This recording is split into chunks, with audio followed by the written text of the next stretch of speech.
এবং সবচেয়ে অবাক করা বিষয় যে সাংবাদিকদের সাথে তো কোনো শত্রুতা আমি নাই। সাংবাদিকরা তো ক্রিকেটকে এগিয়ে নিয়ে যাওয়ার জন্য ক্রিকেট বোর্ডের পাশে থেকে, আমাদের ক্রিকেটারদের পাশে থেকে তারা কাজ করছে। তো তাদেরকে কেন এই ধরনের একটি অবজেকশন দিয়ে বা তাদেরকে স্টেডিয়ামের ভিতরে ঢুকতে দিবে না, তাদের সাথে কথা বলবে না, এটা অত্যন্ত দুর্ভাগ্যজনক। হ্যাঁ, আমরা একটু যদি বলি, আপনার নির্বাচনের প্রচারণায় আমরা দেখছি যে সাধারণ দর্শকরা অন্তর্ভুক্ত হয়েছে, কিন্তু বিগত সময় নির্বাচনে আমরা দেখেছি যারা ক্রীড়াঙ্গনের লোক ছিল তারা কিন্তু ওই ক্রীড়াঙ্গনের লোক দিয়ে প্রচারণা চালাচ্ছে, স্টার এইগুলো। কিন্তু আপনি একটু ব্যতিক্রম কেন হয়ে? দেখেন, আমি খেলোয়াড়দেরকে কখনোই প্রশ্নবিদ্ধ করতে চাই না। আমি আমার নীতি নৈতিকতা বজায় রেখে আমি আমার খেলোয়াড়দেরকে বিতর্কের ঊর্ধ্বে রেখে কাজ করতে চাই। আমাকে অনেকেই ফোন দিয়েছে যে ভাইয়া আপনার প্রচারণায় আসতে চাই। আমি তাদেরকে বলেছি যে তোমাদের সাথে আমার ভালো সম্পর্ক আছে, ভালো সম্পর্ক থাকবে। নির্বাচনের পরে আগামীর ক্রীড়াঙ্গন নিয়ে আল্লাহ যদি আমাদেরকে কবুল করে, যখন কাজ করব তখন তোমাদেরকে অবশ্যই ডেকে এনে তোমাদেরকে সাথে রেখে আমি কাজ করব। এখন যে কোনো ব্র্যান্ডের পুরাতন এসি বদলে নতুন ওয়ালটন এসিতে উপভোগ করুন 25% ছাড়। কিন্তু এই মুহূর্তে ইতিমধ্যে আপনারা জানেন যে আমাদের বিভিন্ন ক্রিকেটাররা তারা বিগত সময়ে তারা সরকারের থেকে তারা কিন্তু খেলা চলাকালীন সময় নির্বাচন করাতে তারা কিন্তু ইতিমধ্যে প্রশ্নবিদ্ধ হয়েছে এবং তাদের মতো লিজেন্ডারি খেলোয়াড়রা আজকে দেশ ছাড়া, যেটা আমরা কখনোই কাম্য করি নাই।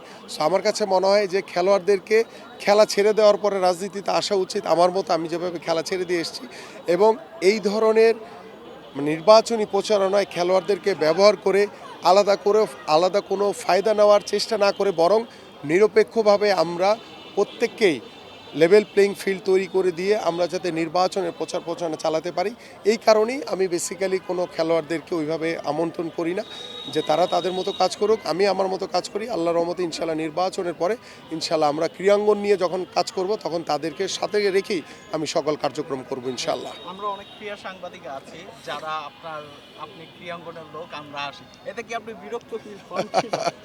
দেখেন, ছোটোবেলা থেকেই আমি আপনাদের সাথে কাজ করেছি। যখন খেলোয়াড় ছিলাম প্রতিটি মুহূর্তেই সাংবাদিকদের সাথে কথা বলেছি এবং ক্রীড়া সাংবাদিকদের সাথে, কারণ আপনারা হচ্ছেন এমন একটি মাধ্যম যে আমার কথাগুলোকে আপনারা টিভির পর্দায় সারা বাংলাদেশ, সারা পৃথিবীর সামনে আপনারা হাজির করেন।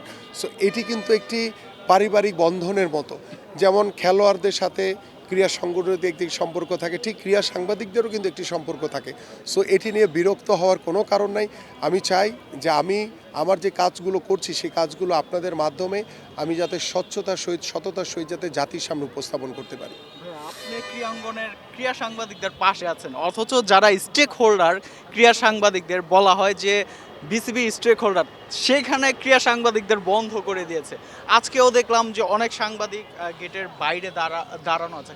সেটা কতটুকু বিব্রতকর, লজ্জাজনক, এবং এ থেকে মানে বিসিবি কি কোনো কিছু মানে লুকানোর চেষ্টা করছে কিনা? তাদেরকে তো ভয় কেন ভাইয়া? দেখেন, ক্রিকেট বোর্ড নিয়ে আমি কথা বলতে চাই না, কারণ ক্রিকেট বোর্ডে অটোমেটিক্যালি তারা তাদের যে দৈন্যতার পরিচয় কিন্তু তারা দিয়ে দিয়েছে। কারণ বেশি দিন হয় নাই ক্রিকেট বোর্ডটা, সেই ক্রিকেট বোর্ডের মধ্যে ইতিমধ্যে বেশ কয়েকজন পরিচালক পদত্যাগ করেছে এবং পদত্যাগের অন্যতম কারণ কিন্তু হচ্ছে যে প্রেসিডেন্ট থেকে শুরু করে যারা বোর্ডের পরিচালক তাদের উপরে কারো আস্থা নাই।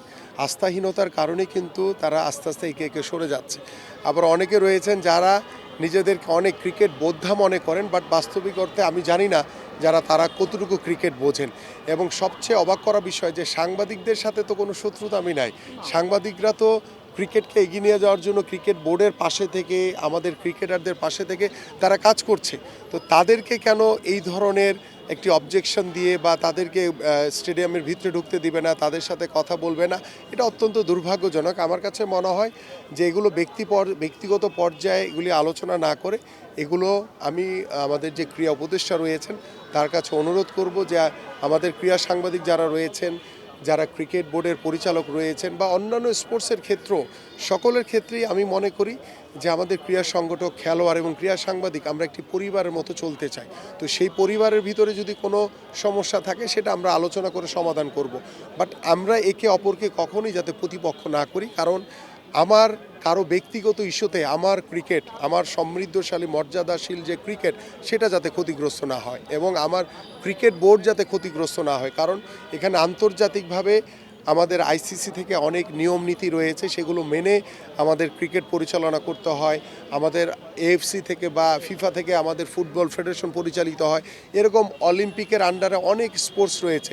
তো আমরা আন্তর্জাতিকভাবে ক্রীড়া কূটনীতির মাধ্যমে আমাদের যদি কোনো সমস্যা থাকে সেগুলো আলোচনার ভিত্তিতে আমাদের সমাধান করে নেওয়াটাই শ্রেয়। আমরা হয়তো বা সাময়িকভাবে কোনো কিছু খেলতে গিয়ে হয়তো বা আমরা যদি নিরাপত্তাহীনতায় ভুগি, সেটা আমরা সাময়িকভাবে হয়তো বা সিদ্ধান্ত নিতে পারি, কিন্তু ইন দ্য লং রান এই ধরনের পরিস্থিতি যাতে ভবিষ্যতে না হয় সেই বিষয়গুলো নিয়ে আমাদের ক্রীড়া কূটনীতির মাধ্যমে এই সমস্যাগুলো অবশ্যই সমাধান করা উচিত।